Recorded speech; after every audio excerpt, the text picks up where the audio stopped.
amafaranga mfite n'imyaka 800 sinzi ko murindi prophète Joshua wa kera ni gufata umubiri mfite ukawudiviza par 8 igiye kubera inzara nigeze kuruka amaraso ko nta muntu bajyana rusororo n'amafaranga ye ari muri bank naragize kuyarya kiri muzima igihe naramenye ko na tariki y'urupfu rubaho ari tariki y'amavuko ari tariki ya anniversaire ariko na tariki y'urupfu rubaho narize kurya yanje nakore navuniki ayakonsoma. Hari umuherwe w'umunyamerika witwa Oprah Winfrey yavuze ijambo rikomeye agira ati turn your wound into wisdom, ati hindura ibikomere byawe mu ubwenge. Prophet Joshua numwe mu bantu baciye mu buzima bugoye ariko akabihinduramo ubwenge. Ushobora kubona afata amafaranga akajugunya hasi ariko ni wakumva ko hari igihe no kubaho ndetse no kubona ibyo kujya cyari ikibazo cy'ingutu. Arigiye kubera inzara nigeze kuruka amaraso, arigiye kubera inzara naremeye ikosa nagombaga kwemera kugira ngo ubone uzi ko Butembo nigeze kwemera ko nibye kugira ngo bagende bamfunge kugira ngo ncumbikirwe muri gereza no kumfunga bakaga kumfunga. Wa kera ni gufata umubiri mfite ukawudiviza par 8 oui napimaga 56 kilo ku myaka 24 ubwo ni nka 56 ibiro. Prophet Joshua nimwe mu bantu bavugwa cyane mu itangazamakuru cyane cyane ku bijyanye no gutanga amafaranga ndetse no kugaragara kenshi ariko yamena hasi uko yishakiye. Muri iyi minsi yongeye kugarukaho bitewe nuko ngo ari kuvugwa cyane ngo uri kuvuga izina Prophet Joshua byonyine ubundi akakumenaho amahera wa mugani w'abarundi. Gusa twebwe siyo nego dufite, ahubwo uyu munsi dufite kugaruka ku buzima n'amateka babaje y'uyu mugabo Prophet Joshua. Dufite kugaruka ku buzima yanyuzemo, ubuzima butangaje benshi badashobora kwirumvisha. Ni umugabo waciye mu buzima bugoye ariko akabihindura imbaraga. Ariko se Prophet Joshua aya mafaranga bunde ayakura ariko iki gituma avuga ko kumwita umukire ari icyaha? Ati kuri nge ndi umuherwe ntabwo ndi umukire. None uyu mugabo ubutunzi yiratana yabukomoye he? Reka tubigarukeho. Gusa wibuke ko wakoze subscribe niba utarayikora uyikandeho kandi sharing iki kiganiro. Iyi ni Nepo TV official. Uzajya ubana natwe mu biganiro bigaruka ku ba star n'ibyamamare bya buri munsi. Mwaha ikaze, nitwa Mr. Wizi. Prophet Joshua amazina y'nyakuri ni Herald Sefu Joshua, akaba yaramenyekanye cyane nka Prophet Joshua voyant.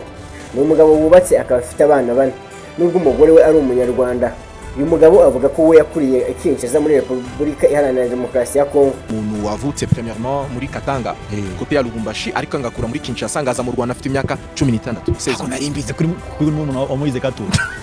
Igo oya ntabwo ndi muri wa Moise Katumbi ariko ndi umuntu wabaye Katanga.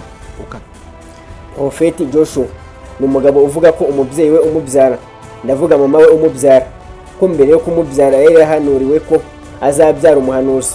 Akaba avuga ko ariyo mpamvu yahisemo kwiyita Prophet Joshua.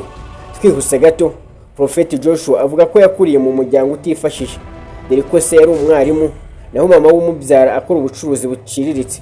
Avuga ko yaje mu Rwanda mu mwaka wa 2004 ndetse avuga ko kuva mu mwaka wa 2004 kugeza 2008 yari ari kwiga mu Rwanda, ariko nyuma umuryango we waje gusubira muri Repubulika Iharanira Demokarasi ya Kongo, ari naho yatangiriye ivuga butumwa kuko yumvaga ari we muhamagaro we.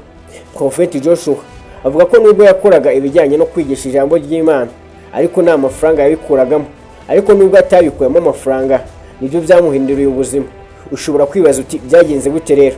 Prophet Joshua avuga ko yagiye kwigisha, ndavuga yigisha ijambo ry'Imana, maze hari umugore umwe wafashijwe.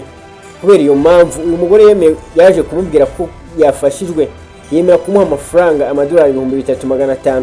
Aya mafaranga niyo yahinduriye Prophet Joshua ubuzima. Prophet Joshua yaje gufata aya mafaranga ayashora mu gucuruza peteroli yayicururizaga muri Repubulika Iharanira Demokarasi ya Kongo. Birazamuka ariko uyu munsi sibyo agikora kuko avuga ko amafaranga menshi ayakura mu gucuruza imitungo itimukanwa real estate. Nshobora kugura ikibanza cya miliyoni 100 ngayigurisha kuri miliyoni 300. Ni ibintu biri simple. Ushobora kugura ikibanza cya miliyoni 200 Nyarutarama ngayigurisha miliyoni 500 cyane. So niwambaza aho ngura amafaranga kubera icyo ngura kirumvikanye. Kereka umuntu utane muri US State niyo ushobora kumbaza kabiri. Ndakeka ko kigize cyumvikana. Oya nimba ukora Real Estate company yawe yitwa gute kugira ngo n'abantu bajye bayigana? Oya njyewe nago wambaza company. Ngewe nago ndi mu rwego rwa company. Umuntu mu rwego rwa company ni umuntu urimo gushakisha. Ariko umuntu uri ku giti cye agashaka abantu bari nyiri company bakamugurishiriza ibye akunguka ahubwo nibwo. Ngewe ndi owner. Ngewe ndi umuntu ugurisha umukomisiyoneri. Nango ndi umukomisiyoneri. Ngewe mfite ibyo mfite ngabigurisha ku giciro kiri hejuru ngagura ibindi ngabikubye. Na nubwo ari no mu Rwanda. Mfite no muri Nairobi. Niyo mpamvu usanga mba ndi amezi 6 muri Nairobi. N'abanyarwanda baba muri Kenya, Lavington barabizi, Kileleshwa barabizi, barabizi ko Joshua bari muri Kenya. Kilimani Kilimani. Prophet Joshua ni umukire ubyirata ubwe ndetse akaba n'umuntu ugiriraho cyane ku buryo utashobora kwiyumvisha ko yigeze gukina atagira n'urwara rwo kwishima.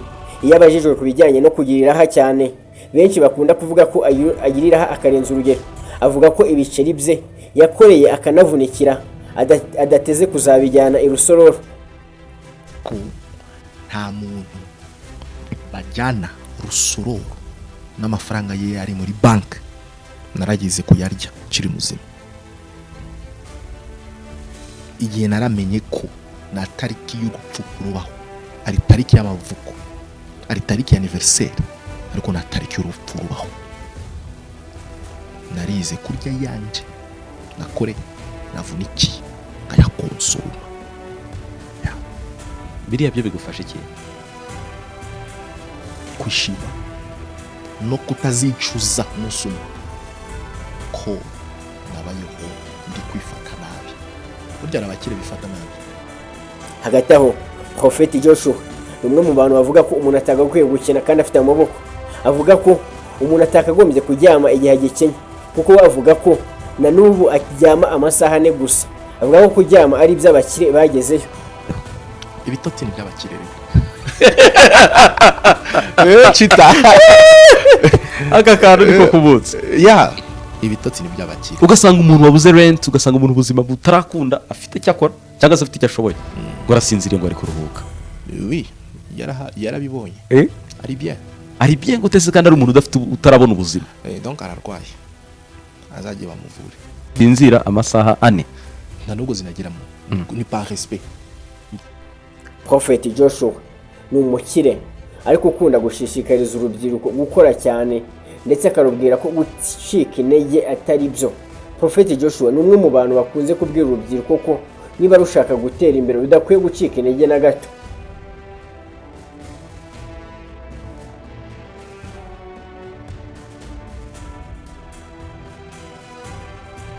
Bashaka kwiteza imbere cyambere bagomba kuba serious. Cya kabiri bagomba kuvana ubwoba. Cya gatatu bagomba kugabanya ibitotsi. Kuryama cyane burya nagari ibintu byiza ukagabanya ibitotsi.